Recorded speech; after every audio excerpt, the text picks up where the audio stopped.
Good evening, my dear brothers and sisters. Welcome to the Millennial Online Bible Study.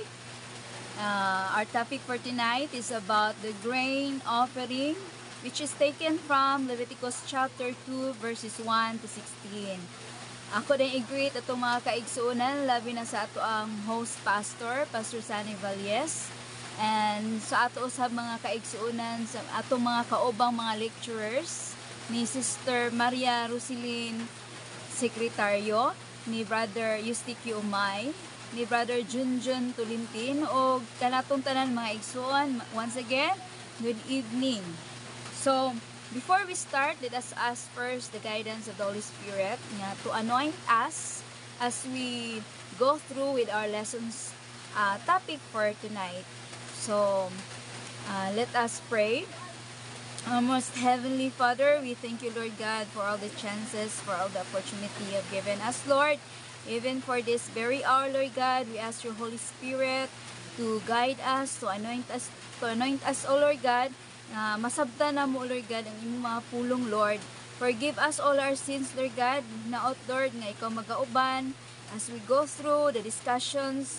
Naot, God, nga ikaw maghatag ka na magkaalam nga langit nun. Wala may mahimo, Lord, sa mong kagalingon ko wala ikaw. So, Lord God, hintalan, God, ang misalig. In Jesus' mighty name we pray. Amen. So, maayong gabi once again, kanatong tanan. So, sa ingon ko no, ang atong topic tonight is the grain offering o mga halad, mga balaod, mahitungod sa mga halad nga kalanon. Kung doon na ka may Biblia, palihog kog o abri diha sa libro, sa Leviticus chapter 2 verses 1 to 16. So, as an introduction, let us have first an overview kung sa gitumong and focus of the study of Leviticus chapter 2. So, purpose. Unsay purpose ug katuyuan niini nganong magtuon man jud ta aning Leviticus chapter 2. So, for the purpose is to express gratitude and devotion to God and seek forgiveness for sin. So, unang-una, no, kinahanglan nga to dahing tun-an, kaning nga part sa book sa Genesis, kaning chapter 2, just to express our gratitude atong pagpasalamat, no, and devotion to God. Like the Israelites, no, that is why they are offering grains to God just to express gratitude and devotion to Him. And even to seek forgiveness for their sins. And we also focus here the offerings, no, kung unsa man tong mga halad nga gihimo sa Israelites during this time, no. Halad isip pagpasalamat. We focus on offerings that were to be made to God in the form of grain or a cereal offering. So makita man siguro nato na in the picture kung saning grain or cereal, no. Mostly mao gini ilahang tanom sa mga Israelites before. Then we move on to the historical and literary context, no. Now the book of Leviticus includes chapter 2 is believed to have been written by Moses. So during the Israelites' journey through the wilderness, sometimes between 1446 and 1406 BC. So wala pa gid nagtawo si Christ ani. So mao nang gid ni ilahang makita na to mo ni siyang ancient, no, na sa unang panahon sa mga Israelinhon. Now the book primarily concerns, no, with the laws and regulations kung sa gid ilahang mga balaod kaniadto nga gihatag sa Ginoo sa Israelites pinaagi kang Moses, and nag-provide siya og detailed instruction. Kung maingon kay tag detailed, detalye jud kay nga mga instruction o mando sa Ginoo sa mga ilahang mga rituals and sacrifices nga kinahanglan ilang i-perform in order to maintain a proper relationship with God. So mo na siyang purpose mga igsono nga kinahanglan nga ila giday nang tumanon kung unsa gyud mando instruction sa Ginoo para mahimo nga doon na sila ay maayo nga relasyon diha sa Ginoo. So kung moingon gaytag historical, so context, it reflects the culture, no?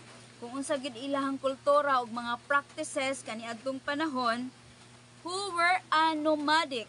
So nomadic people. So natay bagong term, no, nomadic. Kung when we say nomadic, mo ni sila ang mga tao nga mga bisag asa lagalag, no? Kung kanang mga wandering ba na mga wanderers kanang from one place to another. So mani sila ang mga nomadic people kaning mga Israelites, and that ang usa sa ilahang mga panginabuhi is their through agriculture, no? Kita nato sa picture, no, mo na ang ilang gikuha nga grains, no, or mo na ilang ginatanom just for living, and even animal husbandry for their survival. So the grain offerings described in chapter 2 were in common form of the sacrifices from their neighboring ancient Near Eastern cultures, no? Kanang ang ilang pamaagi sa paghalad ba murag susama ra gihapon sa ilang mga silingang dapit.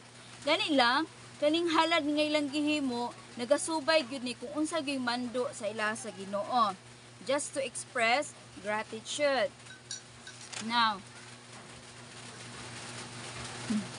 so in the literary context makita nato, no, kung this is Leviticus is part of the book of Pentateuch. So there are 5 books in the Pentateuch. They are the Genesis, Exodus, Leviticus, Numbers, and Deuteronomy. So ang Leviticus ikatulo ni siya nga book, no, nga sulat ni Moises, and is highly structured and repetitive style. So gibalik-balik yun, no, makita nato kang mga balaod nila even sa time sa atoang kung atong mahinumduman ang Exodus, gibalik-balik Japon siya og discuss about sa tabernacle, about sa design sa sulod sa tabernacle, og detalye gyud ang pagdiscuss. Whereas sa book sa Leviticus makita po nato siya ang mga klase-klase nga mga offerings, no, nga gihalad nato sa Ginoo. Dunay balaod, dunay ritual nga ilang pagasundon. Now, so again, ang purpose ini is to provide a detailed instruction for the grain offerings that were to be made to God. So, nag-emphasize yun siya more on the offering. So, let us analyze the text, no, kung unsa gyud sulod ana. So, let us have an in-depth study of the specific language and details of Leviticus chapter 2.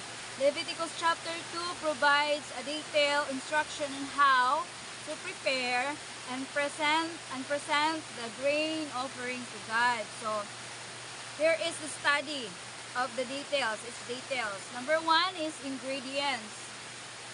Ingredients. In Leviticus chapter 2 verse 1, ingon dire, and when any will offer a meat offering unto the Lord, his offering shall be a meal offering unto the Lord.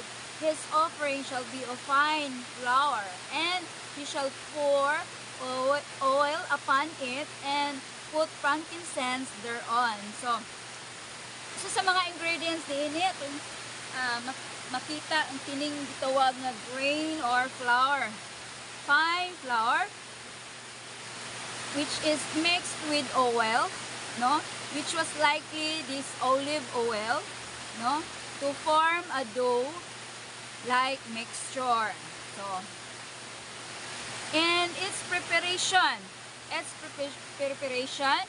and in Leviticus chapter 2 verse 2 igingon diri, and he shall bring it to Aaron's son, the priest, and he shall take out of there his handful flour thereof. So, kung nag-mix ana, ihatag din kini sa pari, no, who would take a handful, isa ra ka kumkom, a handful, and burn it on the altar as a pleasing aroma to God. So the remainder of the offering was given to the priest as food, no, kung doon na may mabilin, no, mao to'y kaunon sa pari, mao to'y ang iyahang will serve as their food, no, presentation. Alright, now the grain offering could be presented in different forms, no, including as cake or bread. So there is a nakita nato, no, nga the bread were typically unleavened, wala gid siya pinutubo. Kung nakita nato, no, nga mura ra siya kanang di dough nga gikumot-kumot tapos giporma og pan, no, dayon makita nato nga wala gid siya gitubo kay wala man siya nabutangan og patubo or yeast. So salt was also added to the offering, which likely symbolized the covenant between God and the Israelites. So dako jud kay ang kahimuan asin. King asin nag-serve siya as a covenant between God and the Israelites. So mo na siya ang presentation, no, unsahon pag-present, unsahon paghalad. Alright, how about doon na po siya yung mga restrictions sa mga igsoon. Doon na siya yung mga kinahanglan na yung mga warning, no? For example, kaning grain offering was not to contain any honey or leavening agents. Sa giingon ko pa, wala siya yeast or patubo nga i-add ini, even honey or dugos. So it was also not to be presented without blemishes, any blemishes or defects. Kinahanglan wala siya mga daot, no, or mga blemish or tatsa. So makita na to mga igsoon nga ang mga pamaagi, mga instructions sa Ginoo, very specific jud siya. Unsay mga ingredients, kung unsang pamaagi sa mga pag-prepare niini, unsay pag-present niini, ug unsay mga restrictions niini. So the restrictions on the offering highlights the need for purity and perfection in approaching God. So importante kaayo nga kinahanglan nga kani nga gipang restrict sa Ginoo nga dili ang ngayon isagol, nagpamatuod mga igsoon that God is pure and perfect, no, ang iyahang gusto nga halad. Then let's move on to the application to contemporary Christian life. Unsa may application nato ani mga igsoon sa ato ang kinabuhi karon, no?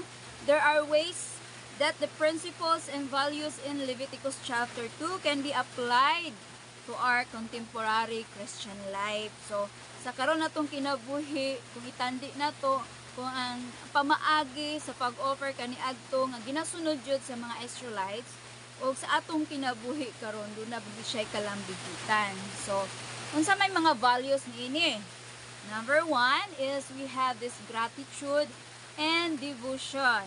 So the grain offering, no, was a way for the Israelites to express gratitude and devotion to God for His provision. So sa unsa mang pamaagi, that Christians can apply this principle by cultivating an attitude of gratitude, no?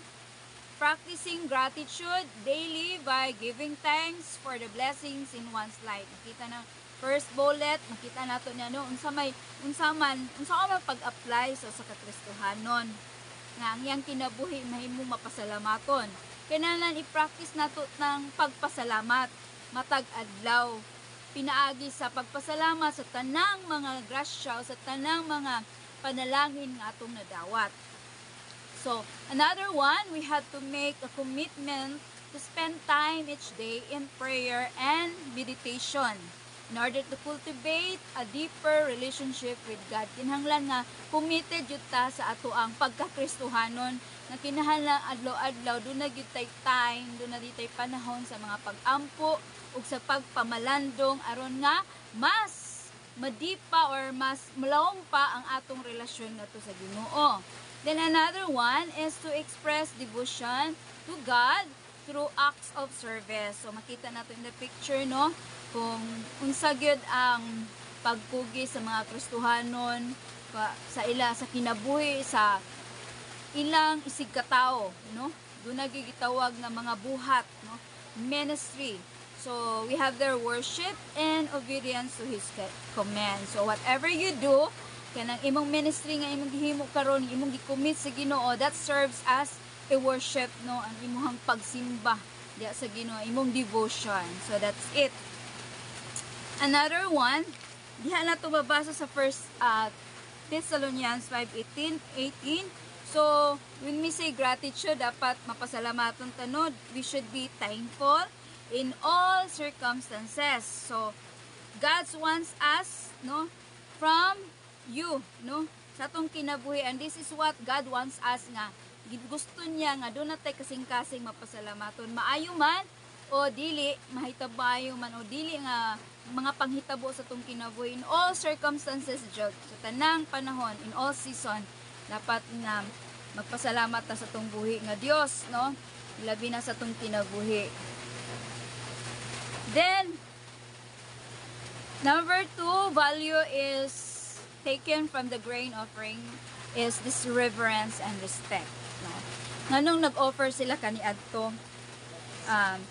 like the specific ingredients and the preparation methods for the grain offering in Leviticus chapter 2 reflect, no, the Israelites' reverence and respect to God. So makita gyud, mahulagway gyud nato kung unsa gyud ang ilahang devotion or unsa gyud ilahang pagtahod, no, pananampalataya ngadto sa buhi nga Dios. So Christians also can apply this kind of principles by approaching God with humility and recognizing His holiness in daily prayer and worship. So once again, kanarag yung mga pag-ampo, kanarag yung pagsimba mo'y gusto sa Ginoo diri sa tong kinabuhi. Mao gyud natong ikabalos, mga igsoon. But before that, before approaching Him, sa dili pa ta moduol diha kaniya, kinahanglan do na gyud tay kasing-kasing nga kinabuhi nga mapaobsanon. So kanang wala man gyud siguro tawo nga moduol sa Ginoo, no, kung puro lang gyud pataas siya sa iyang kaugalingon. So before ta moduol sa Ginoo, kinahanglan ipaubos jud nato tong kaugalingon, mga igsoon. Right. So another one is making a commitment to live a life that honors God by following His commands and seeking to do His will. So kung atong basahon di sa Hebrew chapter 12:28, ingon diri busa magpasalamat kita kay nakadawat man kita og gingharian nga dili gayud matay-og. So mapasalamaton kita og simbahon ta ang Dios sa paagi nga makapahimuot kaniya uban ang pagtahod og kahadlok. So we should have a life committed, no? Committed to live a life that honors God, nga kinahanglan do na gid tay pagtahod og kahadlok sa tong buhi nga Dios, no?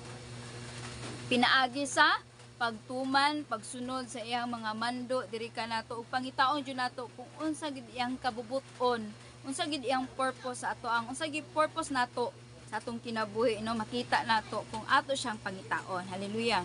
So respect for other, recognizing that all people are created in God's image. So maghatag tag respetar sa atong isig katao, bisan pa man nga murag sometimes nga dili wala tay maayo nga pagbati sa atong isig katao, pero hatagan lang gyapon nato og respetar, no, bisag ka nang nasakitan na ka, pero dili lang nato na i-mind atong diyan nato na sa Ginoo. Importante is magpabilin jud ng respeto sa usag-usa, recognizing that all people are created, no, in God's image, na usa ra kita diya sa himahi sa atong buhi nga Dios. So again, this can be done through prayer and worship and obedience to His commands. Diha ra gyud ang cycle, pag-ampo ra gyud og pagtuman sa ihang kabuton. Hallelujah. So next is sacrifice and commitment. So from the grain offering ato makita no nga it required sacrifice no. Kinahanglan og sakripisyo on the part of the Israelites as they were giving up a portion of the resources to honor God. So kung unsa ilahang ma-harvest do na gid sila kinahanglan magsakripisyo gid sila sa ilang harvest, maghatag gid sila share ngadto sa Ginoo as an offering of thanksgiving. So Christians can also then apply this principle by recognizing their faith requires sacrifice and commitment. Gani diya sa Roma chapter 12 verse 1 ingon diri nga offer your body as a living sacrifice nga makapahimuot sa Ginoo. Hallelujah. So making sacrifices to honor God such as giving to others, no? You can see in the images, giving to others, serving those in need, or making changes one's life to align more closely with God's will. So kung once nga makaserve na to sa tong sigkataw, no? Nakatabang tadya nila, so it's the same way as making ourselves kanang following God's command. So making a commitment to follow God's commands even when it requires sacrifice or going against cultural norms. So kinahanglan kung unsa gani culture karon, kung kanang mao na nay uso karon, bahalag ma-sacrifice na ang imuhang mga hilig basta ang importante nga makasunod gid ta sa mando sa tong buhi nga Dios nga we must be committed kung unsa atong gipanumpa or ato ang gi-commit sa Ginoo kinahanglan ato ginang tumanon. So sama lang gyapon na ba nga kung doon na gyud kay promise sa Ginoo, gusto gyud sa Ginoo nga matuman gyud na imuhang gipanaad pud niya kay siya pod wala pod siya nagkulang na pagtuman sa iyang mga saad diha nimo. So kinahanglan usab nga willing ka to make sacrifices in order to deepen one's relationship with God. So we must be willing bisan pa man nga hago kayo ato ang mga buluhaton do na patay daghan kay tag mga other nga trabaho panimalay sa ato ang panginabuhi do na po sa church kinahanglan ato gini kabalota mo balanse kabalota mo manage sa ato ang mga schedule bisan pa man sa ato ang buluhaton di sa church no padayon jud ta sa ato ang mga sa espirituhanon nga kaayuhan. No? Hallelujah. So again, this can be done through acts of service, giving to others, and making sacrifice in order to honor God. So one way lang gyapon na nga para matahod na to ang Ginoo, kinahanglan nga mo share pud ta sa atong time o ato ang kanang material or spiritual nato sa uban. Another one, number 4, we have here the last one, which is purity and perfection. So, the restrictions, kani bitong akong gi-mention kaganina, kaning mga restrictions na ginabawal sa Ginoo na magbutang bitaw og kanang yes or patubo or honey, no? Kanang iyahan ang gi-restrict, no? So, the importance of this, it's purity and perfection. Wala gyud siya sagol. So, sa laing bahin sa tong kinabuhi mga igsuon, mao ni siyang sala, no? Nga sa tao nga once gani nga kanang yes nagsimbolo na siya og sin nga mutubo siya kinahanglan wala gyud pure gyud as in. So Christians can apply this principle by recognizing the importance of living a life, no, of integrity and striving for moral purity. Gani diya sa 1 Corinthians chapter 3 verse 16 nagingon diha nga we are the temple of the Holy Spirit. So kinanglan ang Pinoy-anan sa Ginoo kaniyang at kani ato ang lawas kini ato ang kinabuhi no mao ni siya ang templo dinhi nagpuyo ang balaang espiritu. So kinahanglan nga dunay purity and perfection. Dili man ta makahimo ana unless God Jesus Christ is inside us. So Christians no dili siya maging imposible sa usa ka Kristohanon. Now, striving for moral purity by avoiding behaviors that are contrary to God's commands. So, kinahanglan dahil nga ilikaya nato ng mga buhat nga dili gyud haom sa kabubuton umando sa Ginoo. Another one, seeking forgiveness for sins and making a commitment to live a life of integrity. So kung namag yung chance nga mga ikagpasaylo niya, dili na lang siguro paugmaon pa. So kung mahimo na to karon, mga inatag sorry, so let's say sorry. So dili na to na mahimo nga mga itag sorry kung wala pud ang tabang sa Ginoo. So we have to live a life of integrity, no? San pa man nga kanang gidaot na ta, kinahanglan nga magpabilin ta sa mata sa Ginoo nga kanang putli ta. So another one is recognizing the importance self-care such as physical exercise and mental health practices in maintaining spiritual purity. So dili lang sa physical, kundi dili lang sa mental health practices, kundi dili usab sa spiritual nga putli ta, no? Hinaot unta. So Christians can cultivate a deeper relationship with God and live a life that reflects their faith. Kung unsa gyud imong pagtuo sa Ginoo, diha gyud ka makita kung unsa ka. So once again, no? So as we explore the values that nag-compare siya diya sa grain offering or halad nga kalanon sa Ginoo, naa siya kanang values nga atong makuha sa atong kinabuhi karon isip mga Kristohanon. Kinahanglan do natay kasing-kasing nga puno sa pagpasalamat and devotion, worship God, then reverence and respect. Kinahanglan do natay pagtaho, do natay pagtaho sa atong buhi nga Dios ug sa atong isig katao. Then we have to sacrifice and be committed to Him. And the last one is we must be pure and perfect. So dili ta mahimong perfect, no? Ingon si God, diba, pabalaan ka mo kay ako balaan man. So dili na to na mahimo kung wala ang Ginoo sa ato ang kinabuhi. So hinaot unta mga igsoon nga kani ato ang lessons karon, do na tay makuha nga pagtulunan.